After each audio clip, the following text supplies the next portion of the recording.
Yeah, there's Whereas never been a time, I guess, if you think about that there's never been a condo launch where the people paid more money at the time of launch than it was worth at the time of closing. not a launch, but there's been instances where, like, I've seen it in the past year where somebody bought at the lingering inventory at the very tail end. Oh So they bought God. like a year before closing.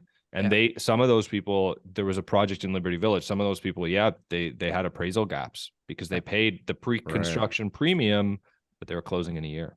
Okay, that makes sense. Yeah. But But at the it's launch stage, which is why I guess the whole, dealing with somebody who's got the inside track is the benefit, because you are getting in at the earliest point, which means that it's the least amount of risk. By the time it's all said and done, you have the best chance of being in a positive equity position. Yeah, if all the other fundamentals align, right? Yeah. The price is right, the developer is right, and you're getting course. it 5 years. Yeah, then yeah, 100%. But the timeline of it, right? So yeah, these freehold, the example that I gave you about the buy 3 to buy another, that was freehold, right? Right. So they were all expecting to do this in a year. That's crazy, man. And it's burned, right? And But those were on pre-construction freehold? pre-construction freeholds. Oh, Yeah. for Small builders, God's big builders, everything. sakes. And there's another couple people too in similar scenarios, but like, yeah, just no real thought process on how am I going to close this? Like that was never a question that was asked.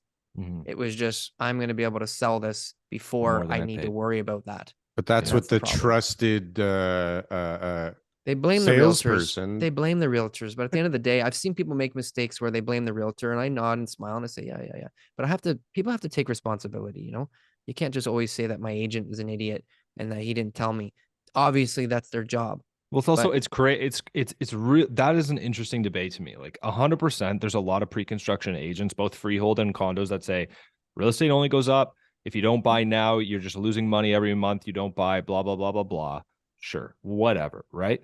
But if you, as a consumer, take that advice and like, I don't know how else to put it, but you're an idiot. Right. Like there has to be some critical thinking caveat emptor here. Like there has to be some, like, you're responsible for the financial decisions you make. You can't just say, well, the realtor said that condo prices will for sure be more in 2025 than 2020. It's like, sure, of course he did, because he's a fucking condo realtor. That's right. How well would he do as a salesperson if he was out there telling people could be higher, could be lower, we don't really know. Buy with me. I clearly know what I'm talking about. Yeah. Like, it's like, it's remarkable, man. It's like, when I schedule a call with a software salesperson at HubSpot trying to sell me a $40,000 a year CRM, I don't expect him to go through the qualification criteria with me and then tell me, you know what, actually, I think Salesforce is a better fit for you. You may want to wait till this is on sale. The guy sells HubSpot. He's going to sell me HubSpot. Sure. Yeah.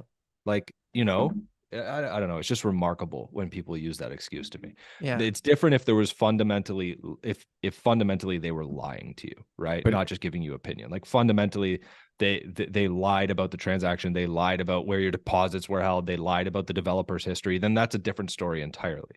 But pre-construction sales is marketing. It's a marketing. It's a whole marketing thing. Obviously sales are part of marketing, but I mean, is it different than like a Coca-Cola commercial where, they highlight the benefits of things and they completely ignore the fact that it will kill you if you drink it long enough, or a McDonald's commercial where like the burger just like, I've never seen a burger at McDonald's that looks like it does in the commercial. And I'm just saying, it's like this perception has been built not by individual realtors. And I mean, look, developers are part of it. It's a whole big stew, right? It's a big fucking collective that has fucked this thing up so bad that like, how do you fix it now? Well, the thing is, like, you start to recognize trends as a developer. You're like, wow, people really like this master plan community idea, right? They really like buying in a phase one of a master plan community because they know the subsequent phases will be more expensive and they think on paper they've made money. Therefore, well, we've got a standalone building here. Let's just advertise it as a master planned neighborhood. And so just the definition of things just stretches with marketing, right? Because everything's luxury. Look at Thornhill Woods. Thornhill Woods technically was not in Thornhill. And Right. then just north of it, you have Thornhill, like Estates or something. And it was all just to kind of build on the idea of Thornhill. Thornhill was a nice place to live. Had no And more it was land like, left. you could get Yeah. more money in Thornhill. But it was a Yeah. marketing ploy because it's Yeah. not Thornhill. It's like Vaughan. Yeah, Right? no, I mean, that's just the way that marketing happens. But that's that stretch. I'm like, when you Yeah. say that, but that's what happens is everybody stretches it. And now it becomes like Well, it Parkdale steps- North, right? Like It's I remember or- a project back in 2016 or 17 in Oakville was marketed consistently by every broker and by the developer themselves as steps to the lake. right. 1.8 Gotta step on the bus and then you Yeah, get to the lake. It's a few thousand steps. Yeah. a couple thousand steps. You might right? make it. Yeah. The protection, the government brought this in. I don't know how long ago they brought this in, but you have the 10-day rescission period. You have a reason for that. Obviously, people bring things to their lawyer. People, get things checked out. It's important for people to understand what it is that what they're signing and all that kind of stuff.